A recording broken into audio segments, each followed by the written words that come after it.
first, the Tour de France organisers used to think this road was nothing more than a goat track.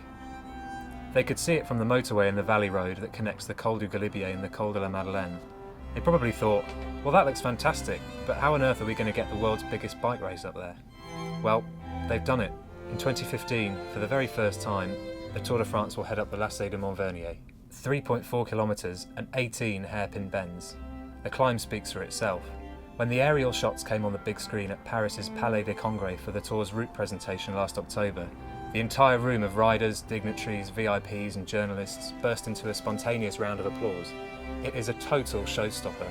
Lacet is French for shoelaces, and in fact the climb is so narrow and so twisty that most locals avoid tying themselves in knots and take the alternative back road to get in and out.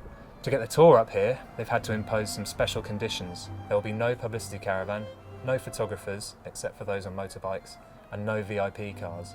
It's the final ascent on stage 18, a big day in the mountains beginning in Gap and approaching via the Col du Glandon, but no fans will be allowed on the roadside either. If you want hyperactive French teenagers to lob key rings and shrink-wrap sausages at you from a giant float this summer, you have to head elsewhere. The Lacets de Montvernier is very much a televisual treat. So, if you switch on your telly at 4 PM on July the 23rd, what are you going to see? It's not a very steep climb, a steady 8% from bottom to top, nor is it very long, but this climb is still a tricky proposition for the peloton. It's so narrow that everybody will want to be at the front of the bunch, whether they want to break away and win the stage, break away and put time into a GC rival, or just cling on for grim death after 180 kilometres in the Alps. They'll hit it at speed, and probably climb most of it in the big ring. If anybody gets a gap, they can be round the bend and out of sight within 150 metres, and all that's left from the top is a speedy descent and a few kilometres of flat to the finish. Will it win anyone the Tour? Probably not.